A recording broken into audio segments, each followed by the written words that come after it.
Donc bonjour. Salut. Alors, qui êtes-vous? Alors, si on parle de Qu'est-ce qu'on est, dimension universelle de la question, je pense qu'aux yeux des élites qui nous gouvernent, on est des fourmis ouvrières et des rats de laboratoire. Après, pour ma part, en ce qui me concerne, je pense plus être le grain de sable qui permettra la fabrication du ciment, qui soudera toutes les pierres qui ont besoin de se rassembler pour construire le barrage, pour contrer justement toutes ces élites et tout ce poids financier et comment on pourrait le qualifier d'autre, financier. Je pense que seul l'argent y gouverne aujourd'hui et que les gens ont du mal à croire autre chose qu'en ce qu'ils voient. Et du coup l'argent, c'est comme ça qu'il a pris place et qu'il est devenu roi. Et du coup moi personnellement, si je dois me situer, que ce soit géographiquement ou physiquement ou philosophiquement, je me situerais comme un grain de sable ou une goutte d'eau, tout simplement. D'accord. Alors, pourquoi tu existes? Pourquoi j'existe? Selon toi? Selon moi.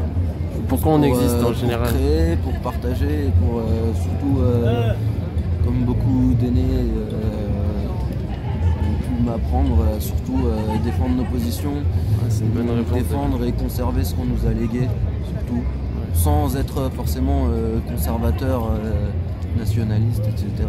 C'est pas du tout ça ce que je veux exprimer, c'est juste le fait que ce soit des terres, des propriétés, des façons de penser, même si elles doivent être radicales, extrêmes ou peu orthodoxes, il faut les conserver, c'est ce qui fait la richesse de notre pays. En France, on a beaucoup de familles différentes qui descendent de beaucoup de rangs sociaux différents qui a pu contenir l'histoire de France. Et je pense que c'est quelque chose d'important à conserver et c'est ce qui a pu faire notre richesse à un certain moment de notre histoire, et aujourd'hui c'est plutôt en train de nous diviser et c'est un grand dommage, je pense.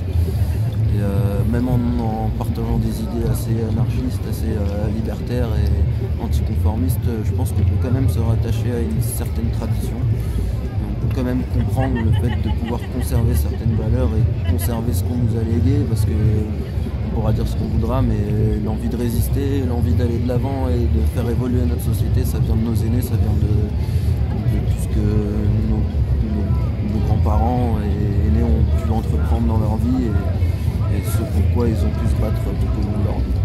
Et pour certains, c'est pourquoi ils sont morts. D'accord. Sinon, quelle est ta mission, quel est ton but sur Terre? Juste ça, sans prétention, sans exagération, juste partager et malgré, voilà, on a tous des préjugés, on a tous des a priori, etc. Toujours conserver le minimum de beauté qu'on peut avoir en nous et le minimum de bonne jugeote pour écouter les gens avant d'avoir envie de leur répondre. D'accord. C'est difficile, mais parce qu'il y a beaucoup de gens qui tiennent des discours fascisants et à qui on a envie de répondre tout de suite et leur disant juste ferme ta gueule, mais des fois il faut quand même se creuser un peu plus loin et pour pouvoir mettre des plus grandes gifles en fait. Voilà. Qu'est-ce que tu penses qui se passe après la mort? Ça par contre c'est une question pour moi un peu trop, enfin pas assez terre à terre, et du coup je dirais c'est la vie qui me le dira, et après je suis pas fermé, je dis pas qu'il n'y a rien après la tombe, mais je suis spirituel, ouais.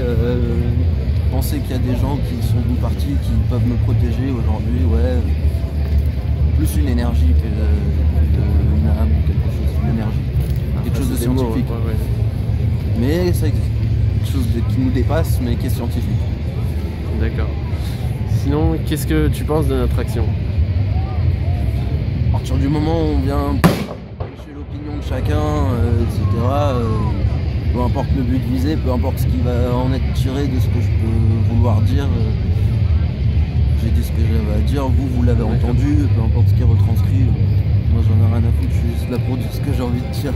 Après, je suis dans le milieu associatif, etc., donc nous on est là pour toute action est bonne à prendre, même aussi, si elle est opposée à nos opinions à nous, je sais pas, je vous connais pas, je sais pas ce que vous faites. Je m'en fous, je suis ouvert à toute discussion. Pour moi, c'est plus important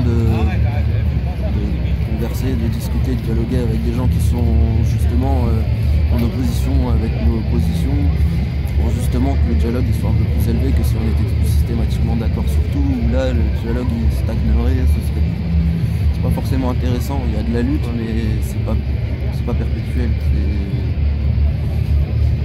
Quand tout le monde est d'accord, c'est éphémère, c'est un mouvement qui voit le jour et puis le lendemain il disparaît. Et voilà. Une fois que la magie et les drogues sont redescendues, il n'y a plus rien. Donc vaut mieux discuter entre personnes qui ne partagent pas forcément la même opinion. Moi je ne pense pas partager la même opinion que vous, que même les personnes qui ont pris la parole avant moi, parce que bien sûr, on est très radical dans ma position. Même si là les questions sont très simplistes et du coup les réponses sont juste spontanées. Ouais, c'est ça que... Ouais, je sais pas, je pense qu'on peut en discuter hors caméra un peu plus de ce que vous faites, mais j'ai pas d'opinion vu que je sais pas ce que vous faites. Ça marche. Ah, merci.